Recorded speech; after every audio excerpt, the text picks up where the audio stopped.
Shabbat Shalom, everybody. Welcome to the Hebrew Woman Show. I am your host, Renaissance Woman, aka Red Judah, and we are continuing on with our leadership series. We are going to just continue on into leadership law number 8, and law of intuition.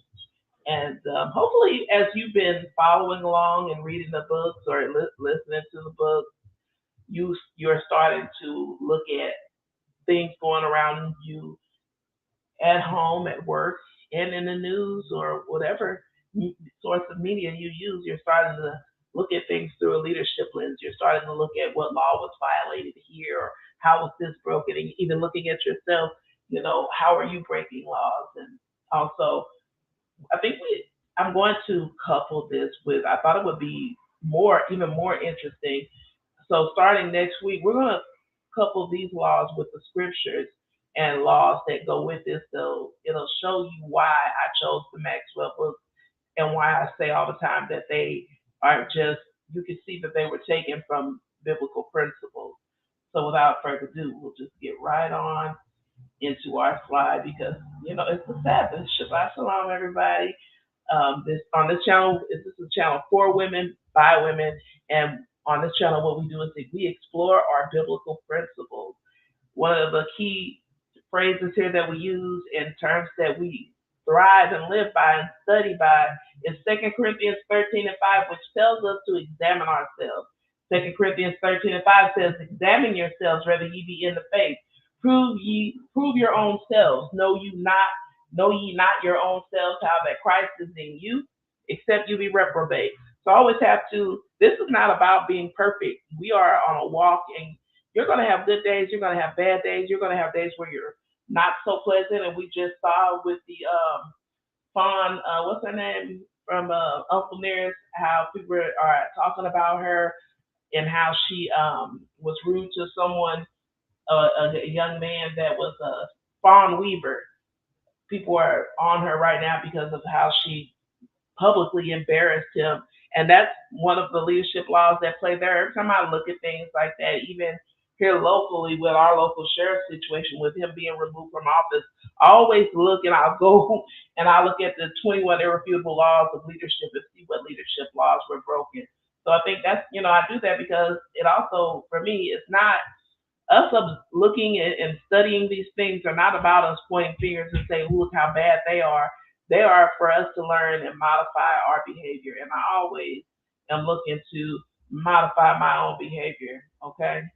So we strive to be women of Titus. Titus 2 and 1 tells us to teach things that are of sound doctrine. Titus 2 and 1 says, "But speak thou things which become of sound doctrine, that the aged men be sober, grave, temperate, sound in faith and charity and patience, that the aged women likewise, that they be in behavior that becometh holiness, not false accusers, not given much wine, teachers of good things, that they may teach the young women to be sober, to love their husbands, to love their children, to be discreet, chaste, keepers at home, good, obedient to their husbands, that the word of God not be blasphemed."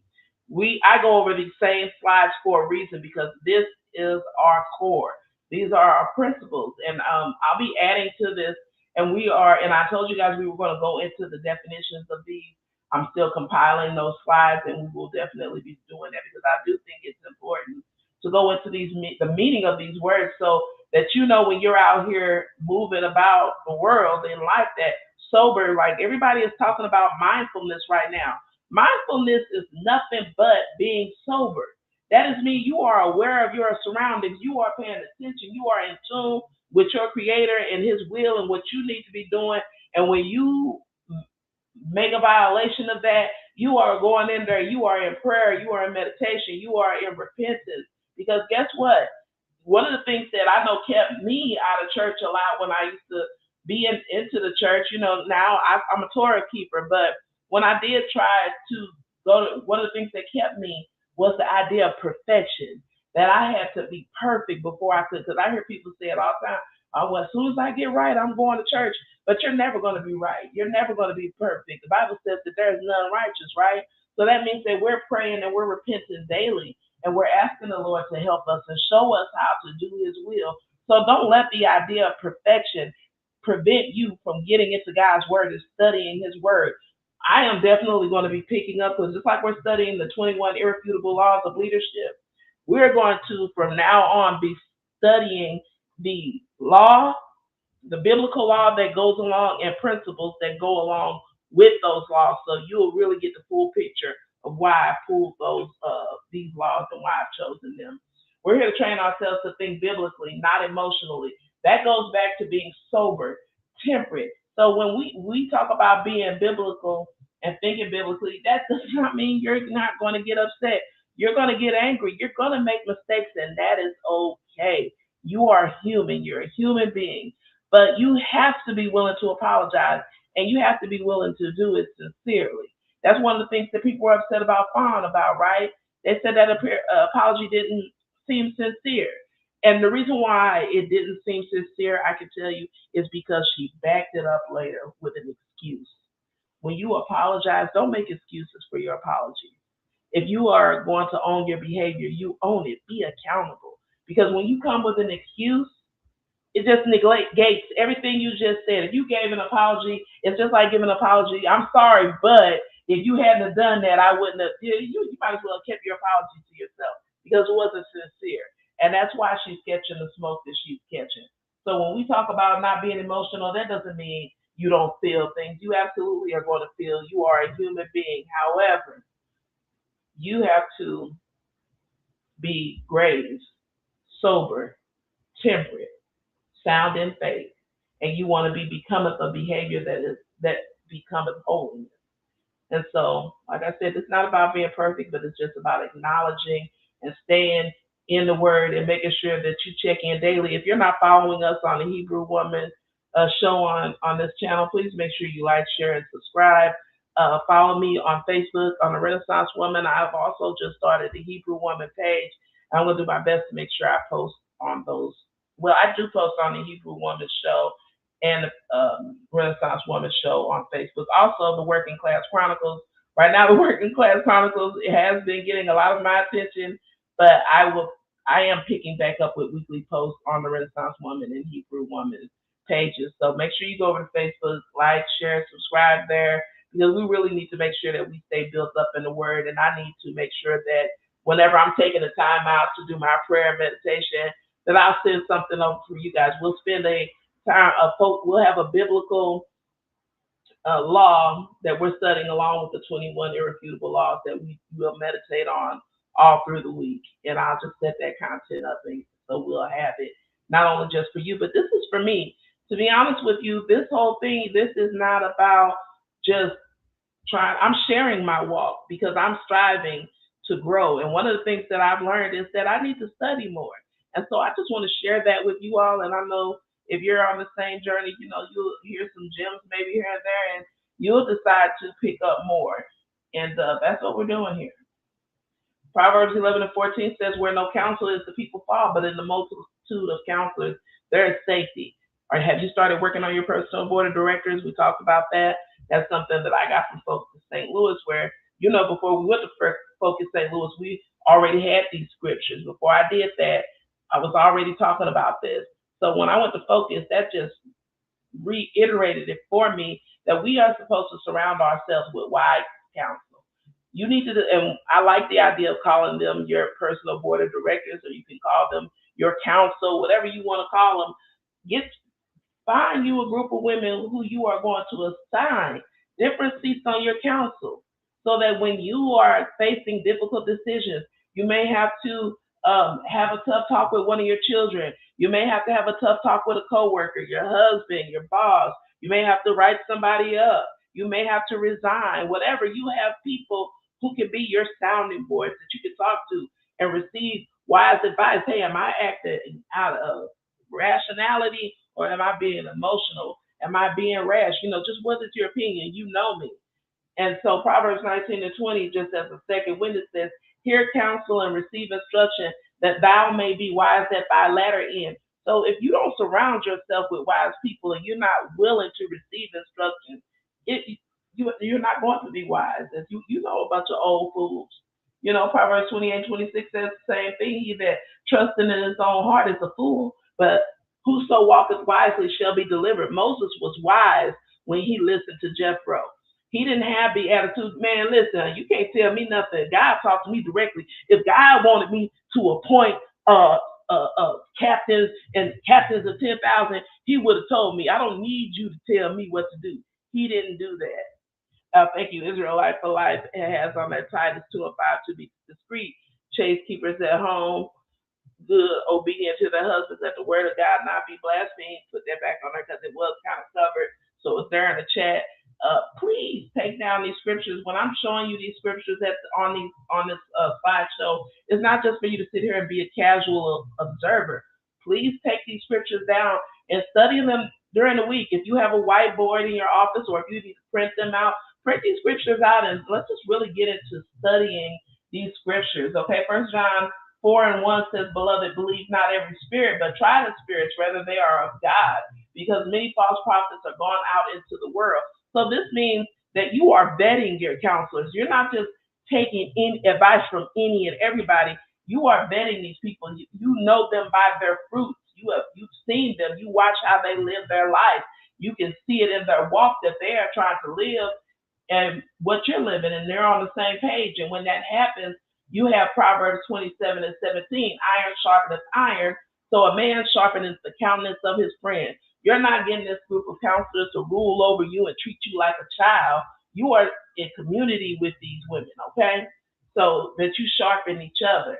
And lastly, what is your vision? What plan are you creating for you, your family? What hope and what direction do you have? Proverbs 29:18 says, where there is no vision, the people perish. But he that keepeth the law is happy. We want to be keepers of the law. We want to have vision. We want to add, and if we don't know what our vision is, we want to pray and ask the Most High for that. So that being said, we're going to go ahead and get right into our chapter of the week. Again, we are on leadership law number 8. Yes, we're on number 8, and this is the law of intuition. So here we go. Leadership law number 8, the law of intuition. Leaders evaluate everything with a leadership bias.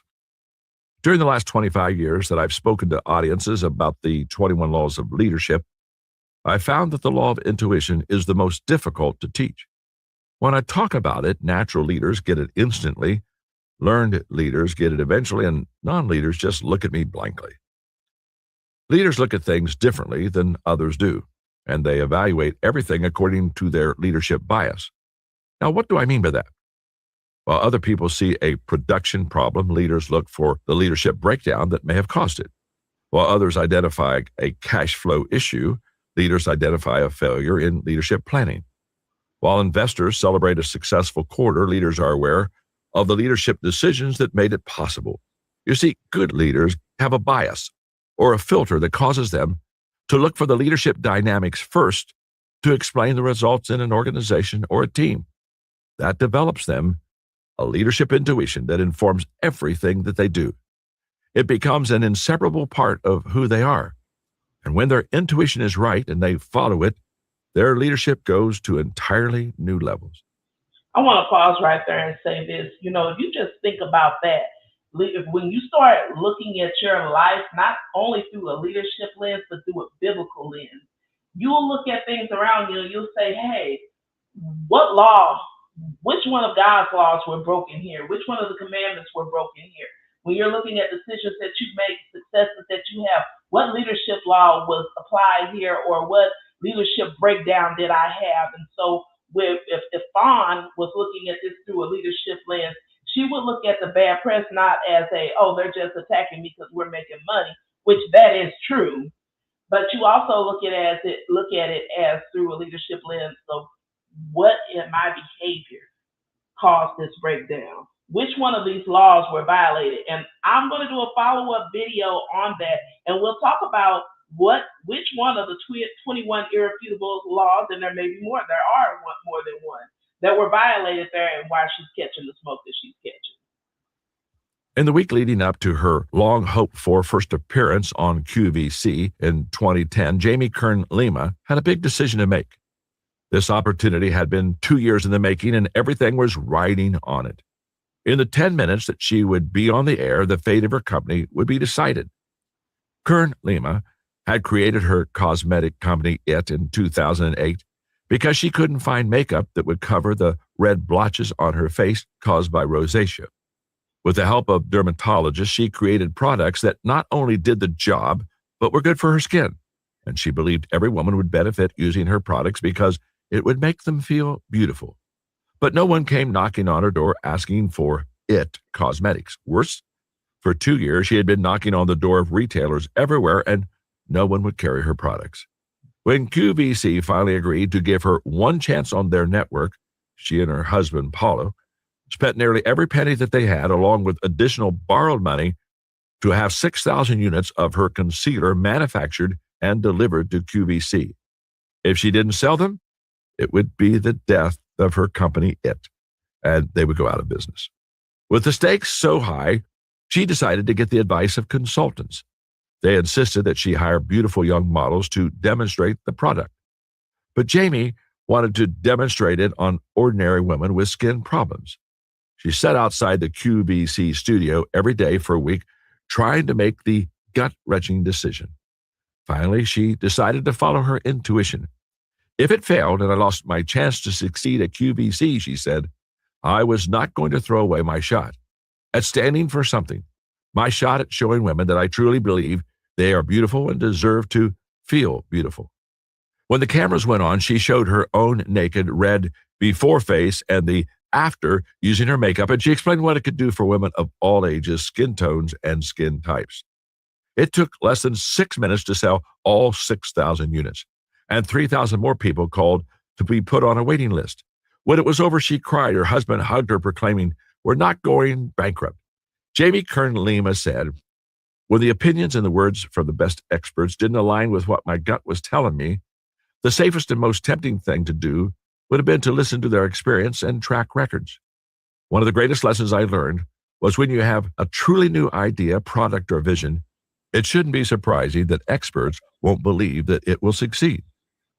Now, that is another key point. There are always going to be naysayers. So when God puts something in your heart and this is your calling, this is your mission, it is very hard to live that out. Let me tell you, I talked myself out of the Hebrew Woman Show, out of the Working Class Chronicles on a regular. And as a matter of fact, I was stagnant.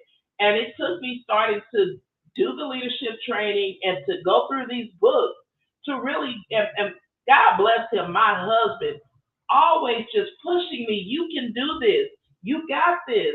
And so that goes to my personal board of directors. My husband is the president and CEO and my number one cheerleader and got me out of, if it was not for my husband, let me tell you, I would still be stuck at a dead-end job making $15 and some change. So when you get somebody in your life that you're going to have rooting for you, you get somebody that wants to see you win. And it's the same way when you're seeking relationship advice. There are a lot of people on right now giving a whole lot of useless advice. You want to talk to people who know you as a couple and who is rooting for the both of you and want to see you win. And you don't take your vision and your plans to people who don't want to see you win. Often experts who mean well haven't actually created or built anything themselves. And though they may believe they are visionaries, they often aren't able to imagine the success of something that they haven't seen before.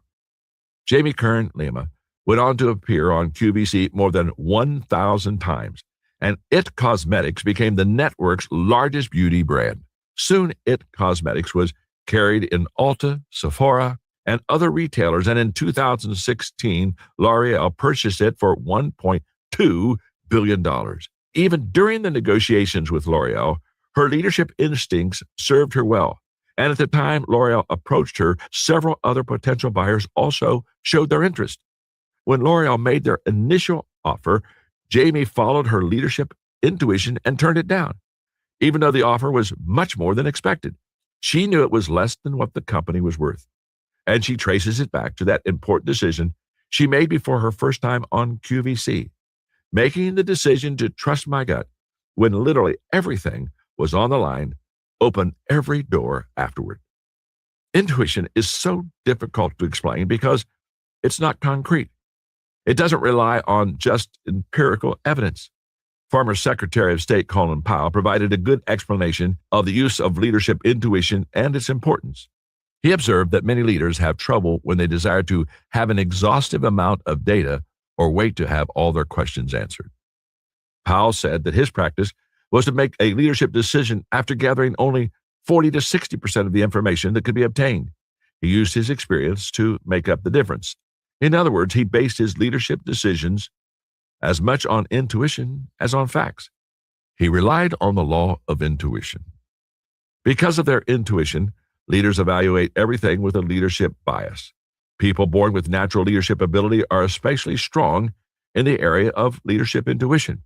Others have to work hard to develop and hone it. But either way, intuition comes from two things: learned skills and natural ability, which comes in a person's areas of strength. It is informed intuition, and it causes leadership issues to jump out to a leader in a way that they don't with others. I regard leadership intuition as the ability of leaders to read what's going on. And for that reason, I say that leaders are readers. In all kinds of circumstances, leaders pick up on details that might elude others. They tune in to leadership dynamics. Many leaders describe this as an ability to smell things in their organization. They can sense people's attitudes. They're able to measure the chemistry of a team. They can tell when things are humming and when they're winding down or getting ready to grind to a halt. They don't need to sift through stats, read reports, or examine the balance sheet. They know the situation before they have all the facts. That is the result of leadership intuition. As I explained in the law of navigation, leaders see more and before others. They intuitively see and understand the big picture, the opportunity, and the future. And they sense these things before others around them are aware of that. That's what Jamie Kern-Lima did. She understood that women everywhere wanted makeup and skin products that worked for them, not just beautiful models in their 20s. And that's why she started it in her living room and was able to sell it as a billion-dollar business less than a decade later. Her intuition was so dead-on correct that in the first 2 years it was owned by L'Oreal, the revenue nearly doubled. Jamie read the situation and followed her intuition, and time proved her right. Most workers are focused on their current work. They think in terms of tasks at hand and projects or specific goals. That is as it should be. Most managers are concerned with efficiency and effectiveness. They often possess a broader view than employees, thinking in terms of processes over weeks, months, or even years. But leaders take an even broader view. They look at years, decades, and even generations ahead. Everything that happens around us does so in the context of a bigger picture. Leaders have the ability and responsibility to step back from what's happening at the moment and to discern not only where the organization has been, but also where it is headed. Sometimes they can accomplish this through analysis, but often the best leaders sense it first and then find data to explain it later. Their intuition tells them that something is happening, that conditions are changing, and that trouble or opportunity is coming. Leaders must always be a few steps ahead of their best people, or they're not really leading. They can do that only if they're able to read trends. A major difference between leaders and everyone else is the way they see resources. A good worker encounters a challenge and thinks, what can I do to help? A high achiever asks, how can I solve this problem? A peak performer wonders, what must I do to reach the level so that I can overcome this? Leaders think differently. They think in terms of resources and how to maximize them. I just wanted to stop right there. I'm going to go back, but I was just thinking about how we're talking about like your intuition when you know things. And I can even say just from my personal experience, even like when you're dealing with a team or your children, you will notice a shift in someone's attitude, right? And you'll say, something's not right. So like I'm in tune enough with the people around me and I pay attention. And even when people think that I'm not paying attention, I notice the shift. Once I notice the shift, I start paying attention. So trust your instincts, no matter where you are, whether you're at home, whether you're at work, in the grocery store. If you go in there and the energy feels off, and you'll sense it, you'll know it. You'll say something here has changed. And I can even tell you just with dealing with somebody that dealing with people that I'll notice the change. I never say anything, but I move accordingly. Once I notice a shift, I'll never call it out because, again, we train ourselves to think biblically, not emotionally. I'm not, girl, why are you acting like that? What's going on? No, be ye watchful and be ye ready. And when you're in, and for example, let's just say you're in a hostile work environment. You really have, you are finely tuned and keen because unfortunately you're in a state of hyper vigilance. And so just your normal everyday interactions with people on the staff. Once you, when you, if the people who you deal with regularly, once you notice a shift, don't talk yourself out of it. That's one of the major lessons that I've learned. I never talk myself out of a feeling that something has changed. And when I feel it, I protect myself. I pay attention. And that has saved me a lot of times. But only if they're able to read trends. A major difference between leaders and everyone else is the way they see resources. A good worker encounters a challenge and thinks, what can I do to help? A high achiever asks, how can I solve this problem? A peak performer wonders, what must I do to reach the level so that I can overcome this? Leaders think differently. They think in terms of resources and how to maximize them. They see a challenge, problem, or opportunity, and they think, who is the best person to take this on? What resources, raw material, technology, information, people, and so forth can help us? What will this take financially? How can I encourage my team to achieve success? Leaders see everything with a leadership bias. Their focus is on mobilizing people and leveraging resources to achieve their goals rather than on just using their own individual efforts. Leaders who want to succeed maximize every asset and resource they have for the benefit of their organization. For that reason, they are continually aware of what they have at their disposal. President Lyndon Johnson once said that when you walk into a room, you don't belong in politics if you can't tell who's for you and who's against you. That statement also applies to any other kind of leader. Intuitive leaders can sense what's happening among people and know their hopes, fears, and concerns. Reading people is perhaps the most important intuitive skill leaders can possess. After all, if what you are doing doesn't involve people, it's not leadership. And if you aren't influencing people to follow you, you aren't really leading. Leaders are readers of themselves. Finally, good leaders develop the ability to read themselves. Poet James Russell Lowell observed, no one can produce great things who is not thoroughly sincere in dealing with himself. Leaders must know not only their own strengths and blind spots, skills and weaknesses, but also their current state of mind. Why? Because leaders can hinder progress just as easily as they can help create it. Everything rises and falls on leadership. In fact, it's easier for a bad leader to damage an organization than it is for a good leader to build one. We've all seen excellent organizations that took generations to build that literally fell apart in a matter of years. When leaders become self-centered, pessimistic, or rigid in their thinking, they often hurt their organizations because they are likely to fall into the trap of thinking they cannot or should not change. And once that happens, the organization has a hard time becoming better. Its decline is inevitable. If you're thinking to yourself, I'd like to be able to read these dynamics in my organization, but I just don't see things intuitively, don't despair. The good news is that you can improve your leadership intuition even if you are not born with great leadership gifting. As I've already mentioned, leadership intuition is informed intuition.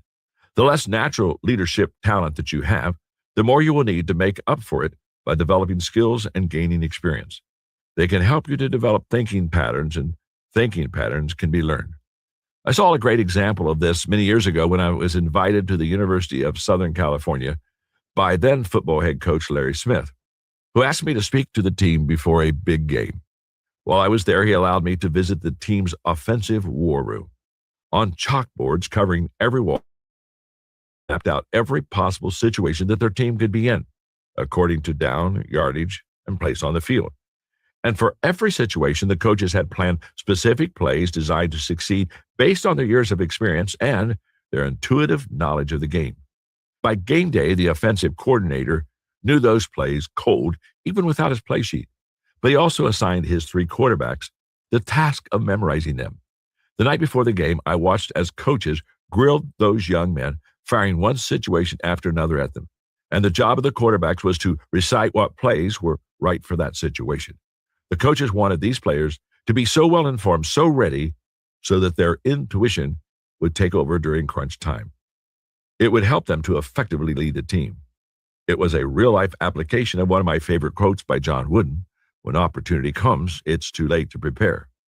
Chances are you're not a Division I coach or quarterback, so you may not be able to apply their experience to yours. So to help you, I'll tell you about questions that I ask myself when reading my leadership intuition. What do I feel? What do I know? What do I think? And what should I do? First, what do I feel?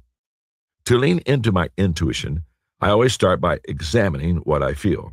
When I say that, I don't mean whether I'm happy or sad or angry. I'm talking about my gut, the way Jamie Kern Lima did. What are my instincts? What beliefs do I possess that perhaps I can't even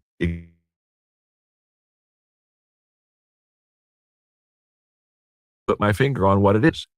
This is where I always start, and you should too. Pay attention to your instincts.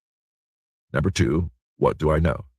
While I listen to my instincts, I don't rely on them entirely. I test them using what I know. I try to bring as many pieces of information into play as I can. If I need to connect with someone who possesses knowledge that I lack, I'll do that. I also will rely on past experience. If you have a great track record, this can really help you. If you don't, you'll be wise to rely on this less. Number three, what do I think? Here's where I start putting things together. Where do my thinking and knowledge line up? Where do they contradict one another? If they're at odds, why? Sometimes this thinking phase is fast, either affirming or countering my instincts, but often I'll spend days or weeks reflecting before I come to a conclusion. I need to pause here and give you some guidance about responding to these first three questions before moving on to the final question. I often teach that people are intuitive in the area of their natural gifting. Because I possess leadership gifting, I lean very heavily into how I feel. How much credence do I give it? About 80%. I follow my leadership instincts as far as I can because I've learned that I can trust them. I temper them with what I know and with what I think. If you lack strong leadership gifting, and there's no shame in lacking it, only in pretending that you have it, then rely only about 20% on how you feel and put 80% of your trust in what you know and what you think. So this is where we go back to at the beginning, how we always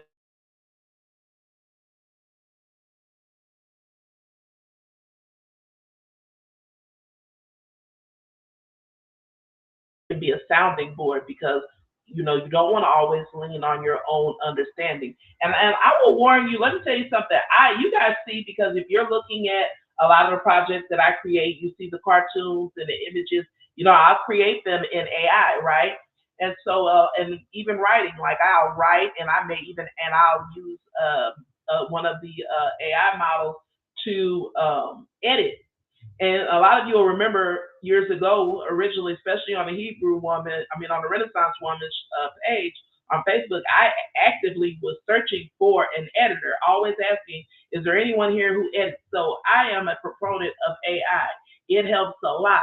However, let me say this about using AI. Number one, you want to train your model. Number two, do not use, especially if you are dealing with serious matters, and if you are going to run scenarios through AI and ask for advice, do not use one model. And I'm going to have to do a show to get specific about how to train your AI, because let me tell you something, AI will make up facts. When you give AI a story, like I have written a long, long essay about an issue, only to put it in there and ask it to edit it. And when I go to proofread it, it has changed the story. You have to give it specific directions. Then you still have to proofread, because even after you've given it orders and told it what not to do, it'll still sometimes do it. And that's why if you pay attention, there's always a disclaimer on AI. And another thing about just carelessly asking AI to write things for you, you always want to start with your own words. There's nothing wrong with getting improvement. Listen, presidents have speechwriters. Most companies have someone who writes and edits messages that they have going out. Most people aren't just going out raw because you're going to make mistakes. I'm not talking about that. But as far as just getting advice or direction from an AI model, I strongly recommend at least three. It sounds like a lot, but I'm dead serious because each model does different things. And so, and just talk about like for legalities, for legal things, Gemini is good. But there's an AI that's for legal, just strictly legal things. And I get it. You don't want to end up paying for a bunch of things. So I would just say if you're going to go cheapy, you do Gemini, you do ChatGPT for the human element, and they will. And also, what I'll do too is I will share the model that I like the best. I will share what the other models came up with, and I'll play around and I'll do a variation to see because the model will customize its advice. It'll say, oh, you know what? I'm wrong. Chat said this. I think you should go with Chat. Claude will do that. I use Claude. I like Claude a lot because Claude is more philosophical and you can get a lot of philosophical reasoning from Claude. However, Claude is not perfect. Claude will, if you're on bullshit, Claude will be on bullshit with you. If you use profanity, Claude gonna use profanity too. But so you really have to, you're gonna get like you just have to tell it. And always, whatever AI model you are using, always tell it. When it gives you that first bit of information, say, this is good. Now let's go deeper. Always challenge it to go deeper because it's always going to give you a superficial answer. It's going to just give you some bubblegum bullshit initially, always. So, and also train it. Make sure you give all of your AI specific directions. Do not agree with me. I want an adversarial relationship with you. I want you to push back if I'm wrong, because if you don't, these models will agree with everything you say. You don't want that. You want to be challenged. And not only that, you want to challenge your AI because you'll be surprised what you come back with. Anything that you're writing, you make sure it's bulletproof. You tell it to challenge what you have written. Okay, this is what I have. Now show me where I'm wrong. And that's something that a lot of people cannot do. You cannot take constructive criticism. Now, we always want to consider the source too, right? But you always want to make sure that you're checking your facts. And this is one of the things that has served me well. I don't just go with, we're just talking about this is the law of intuition. I pay attention to the shifts in the atmosphere. When I'm dealing with people, I pay attention to the things that, okay, you weren't talking like this a month ago.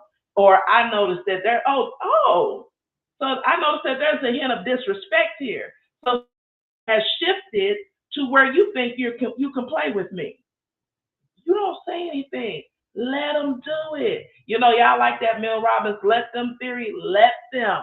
Because every time, especially, if you're outside of meme, I just, a little cartoon, when the Bible says that when you dig a ditch for someone, you better dig too, because the pit that you dug for somebody else will be the one that you fall in.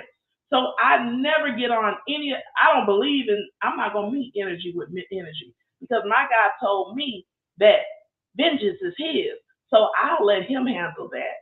Because anybody that's out here that is a worker of iniquity, that is devising wicked things, they'll take care of themselves. You don't even have to do anything. Just stay in your lane, do what you're supposed to do, learn the rules, trust your instincts. Don't talk yourself out of something. If you know it's wrong, believe it. And trust yourself. The last question is, what should I do? About 80%.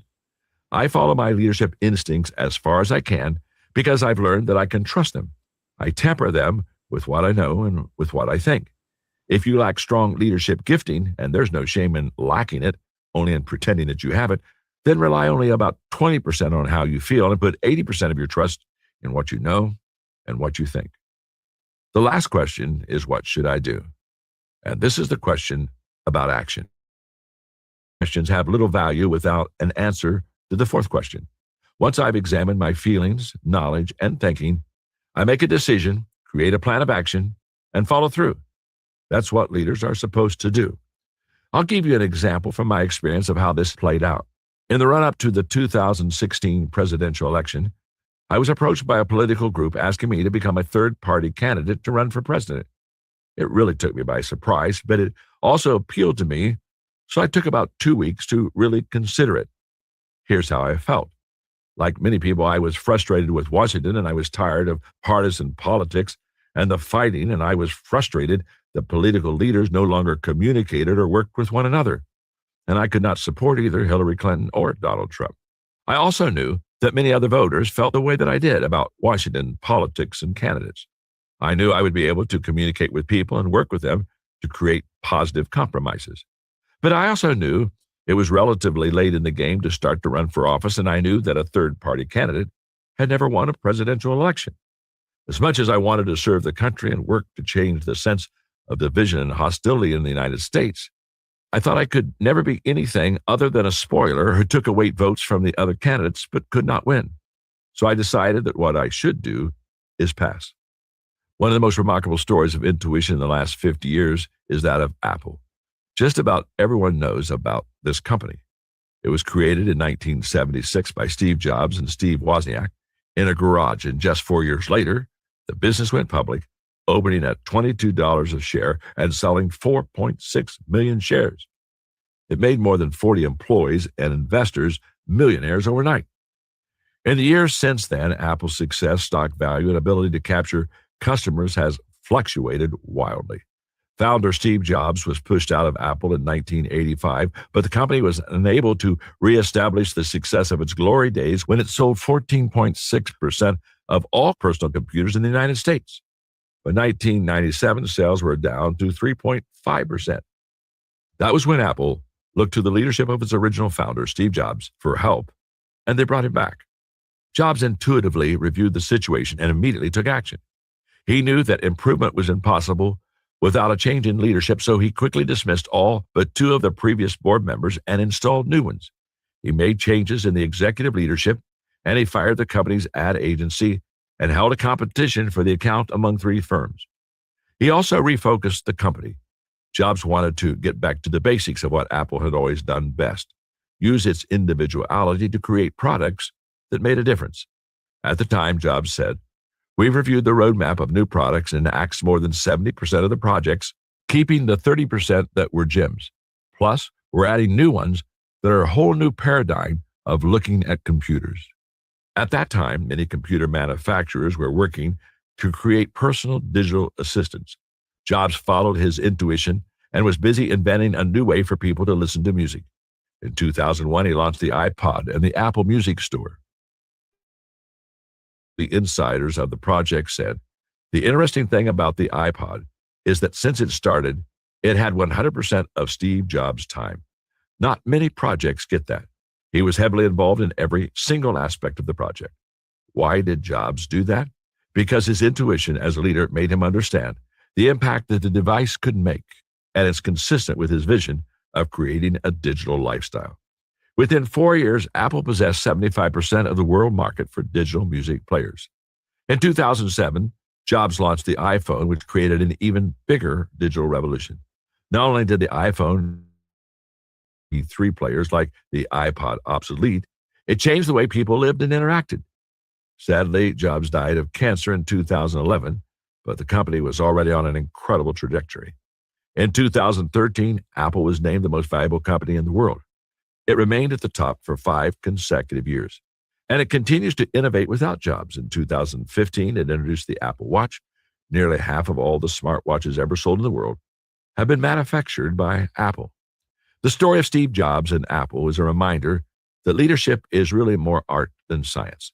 The principles of leadership are constant, but the application changes with every leader and every situation. That's why it requires intuition. Without it, leaders get blindsided, and that's one of the worst things that can happen to a leader. If you want to lead long, lead well, and stay ahead of others, you've got to obey the law of intuition. When I teach the law of intuition to conferences, as I stated, as I read in the chapter, I find it very difficult. And so I really try to help people understand that they are intuitive in the area of their giftedness. I didn't spend as much time probably as I should have in that chapter talking about this, but let me kind of pull it out for you right now. Every person is intuitive. but they're intuitive only in the area of their giftedness. So when I have somebody come up to me and say, well, I'm not an intuitive person, I say, oh, yes, you are. You just have to find out what you're gifted in. And the moment that you find out what is natural to you, that's when you're going to find what becomes intuitive to you also. So the challenge is always a person trying to be intuitive as a leader when they don't have leadership, natural abilities, and natural gifts. And I said in the chapter, and I think I did well on this part, that you can get experiences and you can practice leadership until that does help you become more intuitive, and that's very true. But I'm going to also be honest with you. Intuitiveness really favors the highly gifted person. I guess the best way I can explain that is my wife, Margaret, is very gifted in the area of color. She's a good decorator. She does great with clothes. She's just gifted in color, and she can put different colors together, and she's an artist. She is. I'm gifted in communication. Sometimes somebody might ask Margaret to speak, and she'll come to me and she'll say, they really want me to speak to them. And I really try to discourage it because she's not naturally gifted as a speaker. And in fact, her first question when she gets ready to develop a talk is, how do I start? Well, I don't mean this wrong, but if you're going to ask somebody how you start, it's probably not your gift. But let me just flip that around, because I'm not gifted at all in the area of color. And so sometimes, I'll go into my closet and I'll stare at the clothes I have, and I have no clue what to wear. And I put something on, only go out of the closet, and she walks with me back into the closet and says, let me tell you, that won't work. And she tries to explain to me how colors work together. And well, she's been doing it for 50 plus years and it still isn't working. Now, it's not because I'm not wanting to learn. It's because I don't have any gift. Now, I tell you that illustration because I want to encourage you on this incredible law to ask yourself, what am I highly gifted in? What's really natural for me? Take whatever that is and use that intuition to help you lead better.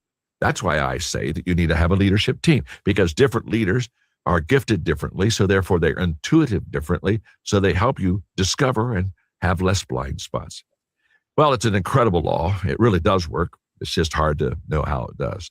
But I did my best to kind of open the back door and let you in there and kind of share with you that this law of intuition, it's very difficult to teach. It's very difficult to practice. But if you do it in the area of your giftedness, you'll find your quickest success. Hey, good luck. So I love the law of intuition. I thought, I love all these laws, and I tell you, I'm going through these laws as slowly as I am, because I will go and I will try and I will find, not try, because there are always several scriptural lessons and law principles, biblical principles that support these laws. And so I just want to say, as far as intuition goes, prayer and meditation are really important. And one of the things, I say this all the time, people in the Christian church and a lot of other faiths, and I would even say for those of us who are Torah keepers, we kind of drop the ball on teaching people how to meditate and pray, because there is an art to it. And I will tell you some of the tools that I use. So this is where we're going to get into the law process, right?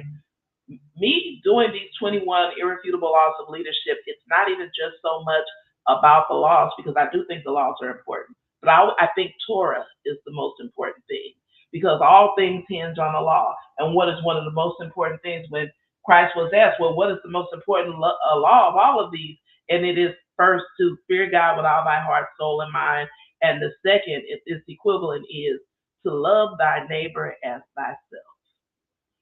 I make it my business to do my best. Again, you're not going to be perfect in this. Do not allow that to discourage you from doing the work. I do not do anything to people that I don't want done to me.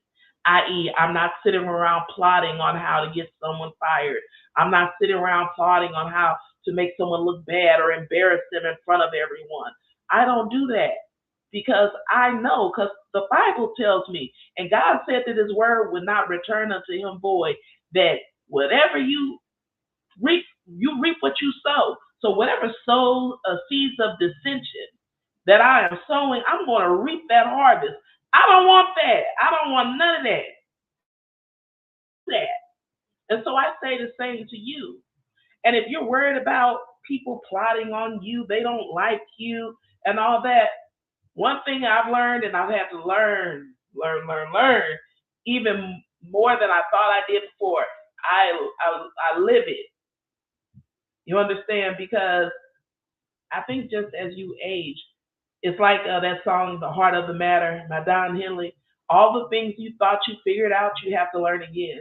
So just within in a year, a lot of things that I thought I knew for a fact, I know differently and I know better. But it doesn't mean I know all. And one thing I know is that just mind your own damn business. And you've heard that all your life. But minding your own business has layers to it, it has levels to it. Because sometimes your business means you are attending to other people's affairs, but there's limits to everything. So you want to be able to have balance. And the only way you're going to do that is to make sure that you are spiritually connected. You have to be rooted in something. Because if you don't stand for, you don't have a set of values and ethics that you refer to, what is your manual? You have to think about that. You have to explore that. Because you're not going to grow if you don't know. Like, you are literally a computer without an operating system. You are trying to operate a device and you don't know how it works. What is your operating system? For me, it's the Bible. And so I know if I when I veer off, if I fall off, if I find myself getting overly emotional, if I find myself whatever, getting, just being in a way I don't like where I show up, I know to go back to the source. Because there's something the Most High wants me to see. It's something He wants me to do. There's more growing to do. And I didn't understand in the season that I'm in right now. God showed me all of this because I needed to grow. And even in my platforms, on and off, for the last 2 years, I have not been consistent in my content. I felt like I didn't have it. And especially when I got in a situation where things weren't going well professionally, I felt stuck.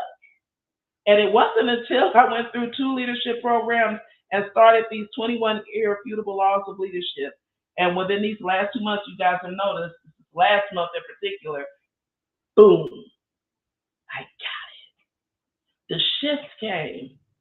There was an awareness, but guess what? It took a process for me to get there. It wasn't me just sitting, and I started adding layers. And again, I'm not going to talk about everything that I'm doing right here online because some of it is personal. But as always, if you need help developing your own leadership plan, that's basically what I've done. I've created my own personal leadership plan. I have goals of where I want to go, materials I want to cover to help me improve. Because initially, when I started dealing with my other situation, I was all over the place. It was emotional, it was messy, but now I'm gaining order. And part of that order was making sure that I have created my process. And I will tell you this though, the main part of that process is as soon as I wake up, there's prayer, meditation, and journaling, exercise. When I don't do those things, I notice my day is all over the place. Jim Quick likes to say, as the brain grooves, the body moves, the body moves, the brain will groove, however you want to say it. That is the key part to me, making sure that I stay calm, that I'm chill, because I know I'm in an environment where I have to be watchful. Because the Bible says to be ye watchful and be ye also ready. I have to be ready all the time because you never know when those fiery arrows of Satan are going to come. And so to do that, I have to go back to our main, and this is why when I tell you guys, I share these same slides because that is also part of my process. I make sure I am consistently going through these same scriptures, type like number one at the end, and this is the other process. At the end of the day, I take a personal inventory. What happened today? What went right? What did wrong? What went wrong? What could I have done better? How could I have shown up better? Did I treat people like, that's where we go back to the Fawn Willis situation? Fawn Weaver situation, why everybody's mad at her. That wasn't a sincere apology. Taking a fierce moral inventory. I love that they say that in the 12 steps. And you take a fierce moral inventory at the end of your day. I like that Maxwell referenced that because once he referenced that in the book, and I went and started looking at the 12 steps, I was like, oh my God. So I will give you guys this little cheat. I created my own 12-step program. And you can do that. You can literally create your own programs to help, because this is not just about conquering a situation. This is about improving your quality of life. How can you get more life? And how can you have life and have it more abundantly? We know it's through Christ, but not there is no but. In addition to, what do I need to do to help me get there? What are the tools? The tools are prayer, meditation, reading the word, studying the word. And in addition to that word, I add on other books like this, The 21 Irrefutable Laws of Leadership. Today, I'll add some, if you don't have the workbook, I will later on create some exercises and add them to the Hebrew Woman page so you can go back and do the law of intuition. I will start doing this every week, give you all tools during the week to help you study and focus on these laws, because the Bible tells us to think on these things, right? What is holy? All these things, that needs to be done regularly. It has to be done consistently. Start, just like in the beginning of this chapter, start viewing things through a leadership lens. When you look at the news, through a biblical lens, your biblical and leadership lens. When you see things happening at work, that is how I have content now. I don't just look at situations now as when I go about, oh, that's content. I see somebody doing something, oh, that's content. But when I see people doing things now, it's no longer like that. I felt like when it came to content, I had writer's block. That's not the case anymore, because everywhere I go, I see content. When things don't go right and I don't like it, content. I take lemons and I make lemonade. That's what I'm doing right now. Now you have to find your groove and how you're going to overcome your situation. And that's what I do. I find ways to overcome my situation. And I do that at night by cheating and taking that 12-step program and making my own 12-step program. And every day I take a fierce moral inventory. Did I like the way I talk to my husband? Do I like the way I talk to the people at the store? Do I like the way I talk to the people I work with, the people I see every day? Because I want to grow. And that doesn't happen by just sitting around doing nothing. So we are going to continue next week. I'll see you all for leadership law number 9. Thank you for watching. Shabbat Shalom.